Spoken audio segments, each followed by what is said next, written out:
ग्रामीण भागाच्या विकासासाठी विविध कार्यकारी सेवा सहकारी सोसायटी या संस्थेचे योगदान महत्त्वपूर्ण असल्याचे प्रतिपादन ग्रामविकास मंत्री जयकुमार गोरे यांनी केले।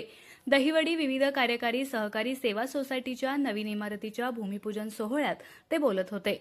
यावेळी सोनिया गोरे, नगराध्यक्षा वर्षाराणी सावंत, सोसायटीच्या chairman Vaishali Sawant, vice chairman Brahmadev Jadhav, Siddhanath पतसंस्थेचे चेअरमन अरुण गोरे, मायनी गटाचे जिल्हा परिषद सदस्य सूरज पाटील, माण पंचायत समिती सदस्य अर्जुन काळे, बाळासाहेब कदम, माजी नगराध्यक्षा दिलीप जाधव, नीलम जाधव, नगरसेवक महेश जाधव, बाळासाहेब सावंत, अतुल जाधव, सिद्धार्थ गुंडगे, शामराव नाळे, सरपंच दादासाहेब काळे, राजेंद्र जाधव यांच्यासह दहिवडी नगरपंचायतीचे सर्व पदाधिकारी, सोसायटीचे संचालक, सभासद आणि नागरिक मोठ्या संख्येने उपस्थित होते।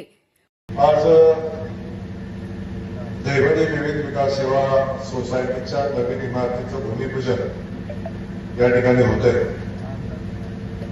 आणि या दहिवडी विकास सेवा सोसायटीचा खूप मोठा इतिहास आहे। मला वाटतं सोसायटीची स्थापना स्वातंत्र्य झालं हे स्वातंत्र्य व्हायचं अगोदरच आहे। 21-3 म्हणजे अगोदरचे 5 महिने अगोदरचे देशाला स्वातंत्र्य मिळायच्या अगोदरची ही सोसायटी आहे। या विकास सेवा सोसायटीच्या अनेक इमारती मला वाटतं आहेत। आता काही शॉपिंग कॉम्प्लेक्स आहेत, पण सोसायटीच्या कार्यालयाची इमारत जवळजवळ 62 कोटी रुपयाची ही इमारत, 62 लाख रुपयाची इमारत या ठिकाणी त्याचं भूमिपूजन आज या ठिकाणी झालंय।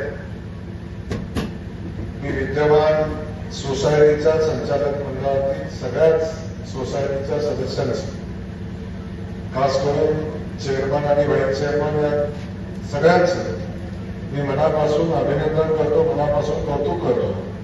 कारण आपल्या कालखंडामध्ये ही इमारत उभी राहते म्हणजे पुन्हा आता स्वातंत्र्याला जवळजवळ मला वाटतं 75 वर्ष झाली, तरी सुद्धा स्थापनेचा दिवस लक्षात आहे।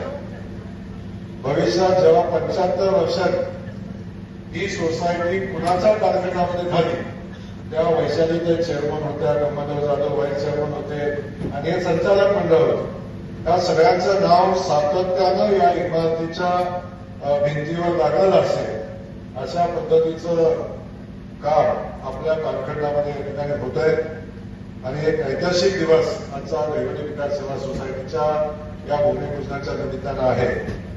म्हणून मी आपला या इमारतीसाठी मनापासूनच्या शुभेच्छा देत असताना अनेक लोकांचं या सोसायटीमध्ये खूप मोठं योगदान आहे। ही सोसायटी मोठी करत असताना या सोसायटीच्या या अनेक वर्षाच्या प्रवासामध्ये या गावातल्या अनेक लोकांनी प्रचंड मोठं योगदान दिलेलं आहे।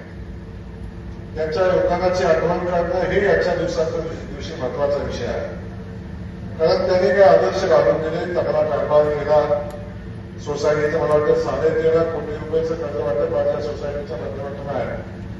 त्यामुळं या सोसायटीचा आलेख सातत्यानं उंचावलेला, कधी मध्ये काय क्लेम झाला तरी लगेच त्याच्या दुरुस्ती करून त्याच्यामध्ये आणखी सुधारणा करून या सोसायटीचं कामकाज चाललं पाहिजे अशा पद्धतीची भूमिका घेणारे गावातले असंख्य लोक आहेत की जी या सोसायटीवर सातत्यानं लक्ष देत असतात। त्यांचंही मोठं योगदान। या सेवा सोसायटीची हीच व्यवस्था, आज ही सर्वोत्तम व्यवस्था आपल्या ग्रामीण भागामध्ये प्रत्येक गावामध्ये ज्या ज्या ठिकाणी सोसायटी आहे त्यांचा कारभार उत्तम चाललेला असतो।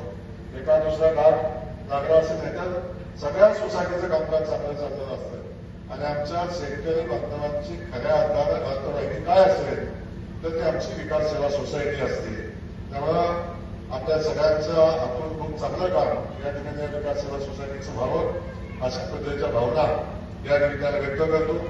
आपण दहिवडीकर मंडळींनी खूप चांगली इमारतीचं काम हातामध्ये घेतलेलं आहे आणि त्या इमारतीचं काम खूप चांगलं पूर्ण करावं, खूप चांगली इमारत या ठिकाणी क्वालिटीची इमारत व्हावी अशा पद्धतीच्या भावना या निमित्ताने व्यक्त करतो। आज मला सांगायला आनंद होतो की आता अधिवेशन चालू आहे आणि या चालू अधिवेशनामध्ये राज्याचे मुख्यमंत्री आदरणीय देवेंद्र आपल्या सगळ्या शेतकरी बांधवांचं 2 लाखापर्यंत 25 सप्टेंबरपर्यंत जे कर्ज थकीत आहे ते 2 लाखापर्यंत कर्ज आता माफ केलेलं आहे. बघा कसं हुशार आहे. आतापर्यंत एकदाही झालेलं नाही. मला प्रश्न पडला तर भूमिपूजनाला आलंय का मातीला आलंय, पण कर्जमाफी झाली म्हणणं टाळे मारले म्हणजे लोकांना कुठं टाळ्या वाजल्या तर कळतं चांगलं.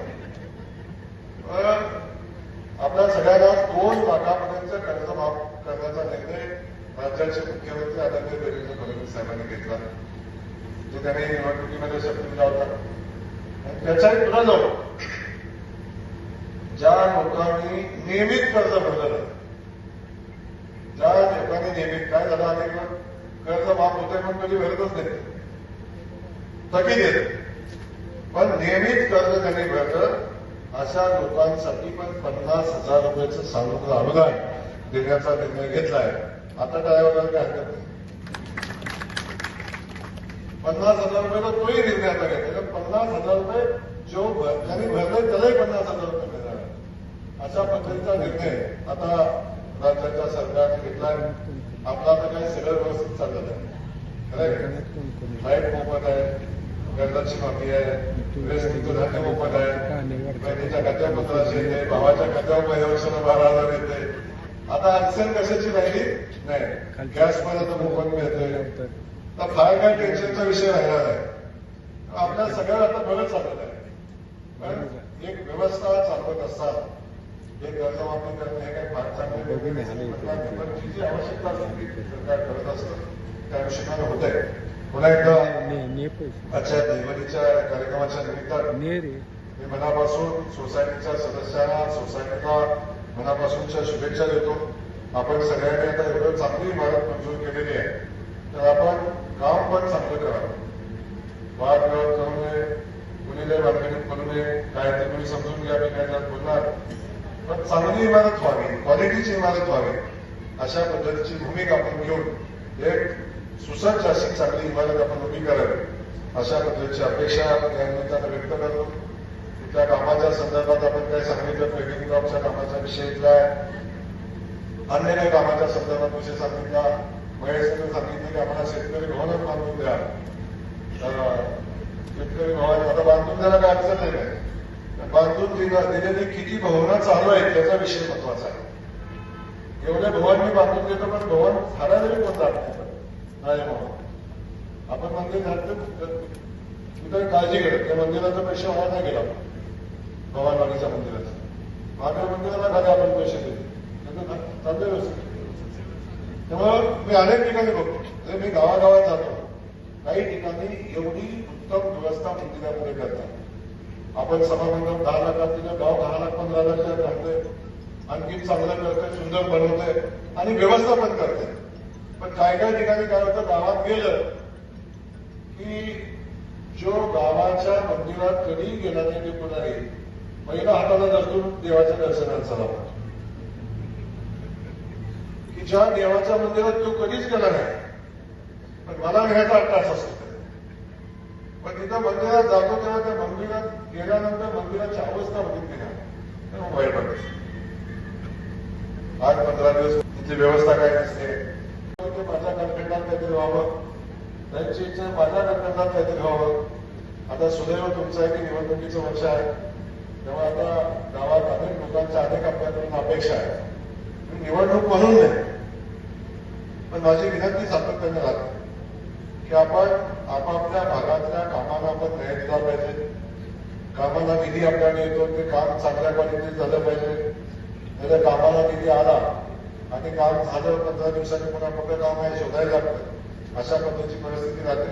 कारण दैवडी शहरामध्ये सातत्याने आपण विकास कामाच्या बाबतीत दैवडीला न्याय द्यायचा प्रयत्न केला परंतु खरं पाहता वर्षातही मागच्या 2-3 वर्षामध्ये दैवडीच्या विकासाचा बॅकलॉग झालेलाच असतो. आपण मध्यंतरी काही कामं करायचा प्रयत्न केला तर जेवढं अपेक्षित काम दैवडीत होणं गरजेचं होतं तेवढं काम दैवडी शहरामध्ये झालं नाही. त्याला कारण काय त्या विषयावर मला आज बोलायचं परंतु आता पुन्हा कारण सांगायचं नाही. माझं मत तेच आहे मागं काय झाला विषय बाजूला ठेवला. आता आपल्याला खूप ताकदीनं जेवढा वेळ आपल्याला मिळाला आहे तेवढ्या वेळात दहिवडी शहराच्या विकासाचं काम आपल्याला हातात घ्यायला लागेल.